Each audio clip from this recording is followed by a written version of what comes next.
Princess Styria has brilliant ocular ability. She can see the aura which all creation emits. Dragons, these creatures are different ones. They lack an aura, however it does not mean that she can reorganize them. The Dargans are extremely easy to be seen. The darkness is in a great contrast with the natural brilliance of the world.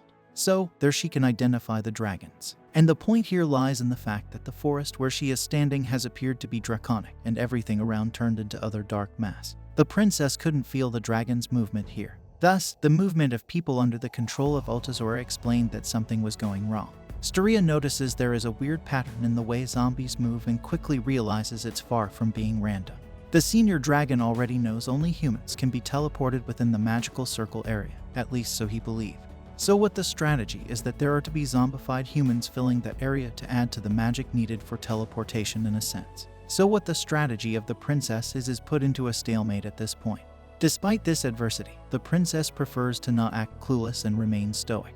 The invisible dragon tries a fire attack, but Styria also shields herself and her troops with a magical barrier.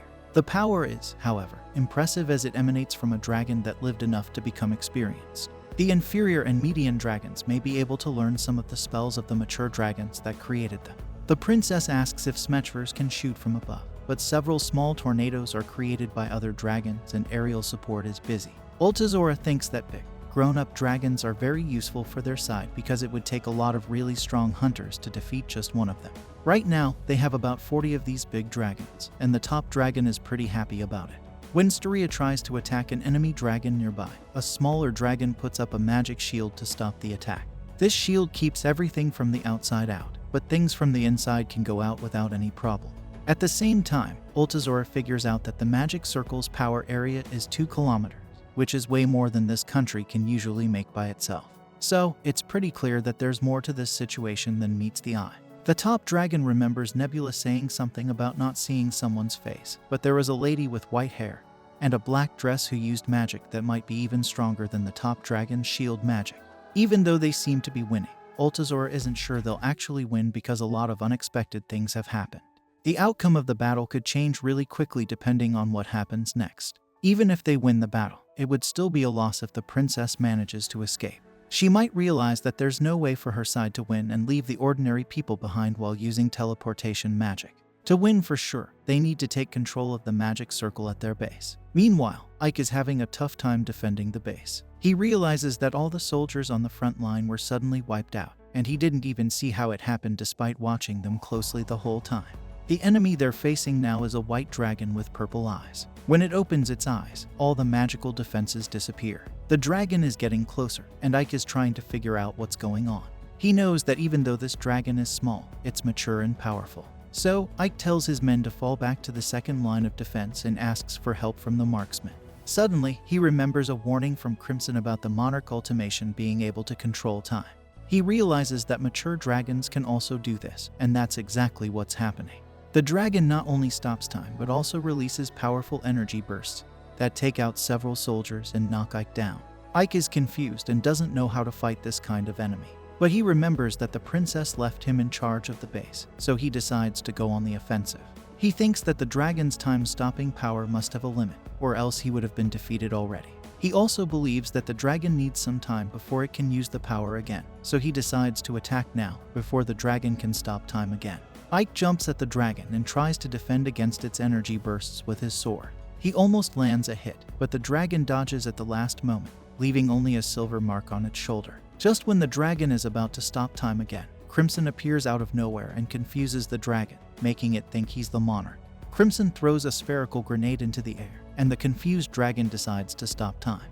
But this is a big mistake because as soon as time stops, the magical grenade activates and emits a bright light, which burns the dragon completely. With the dragon gone, time starts moving again, and Ike and the others are left confused and somewhat blinded by the sudden light. Fu gets ready to attack, remembering a conversation with the princess about needing a whopping 18,000 smaller dragons to activate the magic.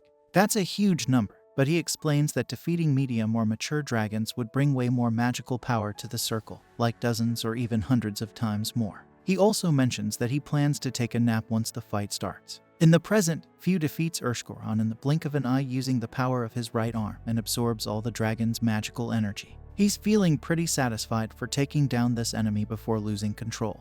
The problem is that Majorca and the others start attacking him to snap him out of it, claiming that he lost control of his arm. It turns out that it was Majorca's plan all along to get rid of her colleague and take his place in the hierarchy. Meanwhile, Crimson is impressed with Fu's power and becomes very interested in the brigade. He wants to take control of them with as little damage as possible. Meanwhile, the Roots break down a few more walls, and civilians defend themselves with weapons given to them by Crimson. Fu is confused by the presence of civilians and the weapons, but Crimson is more concerned about the pressure from the forest, which is starting to overpower the Princess of Barriers. They need to strengthen the magical circle's defenses, or it will be the end for humans. In the forest, the battle rages on. The twins are facing the dragons with wind powers, and some of the shooters are knocked down.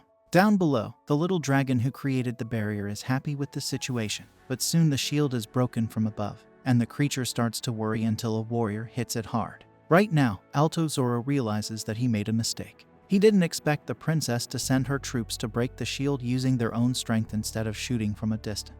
So, he thinks that the crazier the commander, the crazier the soldiers. Meanwhile, a warrior tells Steria that they've taken care of the fire-spinning dragon, but the other one, the Thorns, is missing. She thinks he might be on a cliff. She's ready to send the troops again when the wind dragons start attacking from above, defeating the brigade's air force. Altazora thinks it's normal for the princess to be at a disadvantage because she doesn't have much experience in big battles. She's in charge of both defense and attack, and it's wearing her out quickly. So, it's clear that being good at everything you focus on can have its drawbacks. The top dragon, even though he's having a good time, thinks the party is over. But then, Terrektra warns about something 300 meters behind him.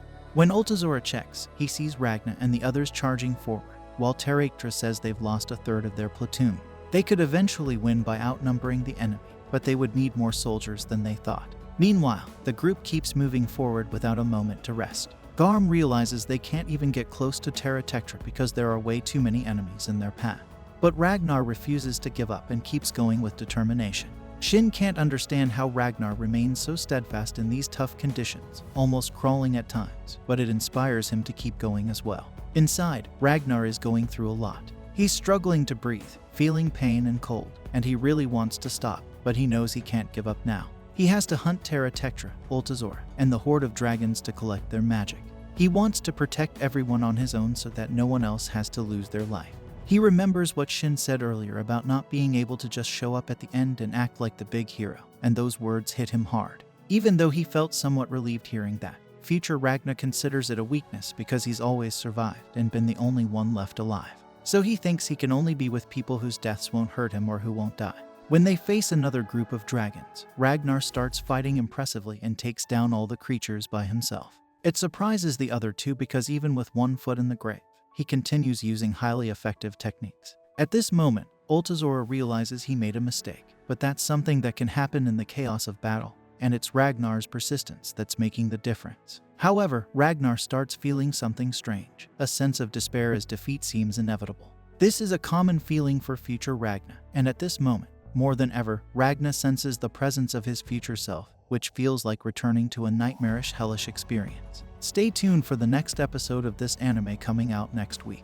Make sure to subscribe to the channel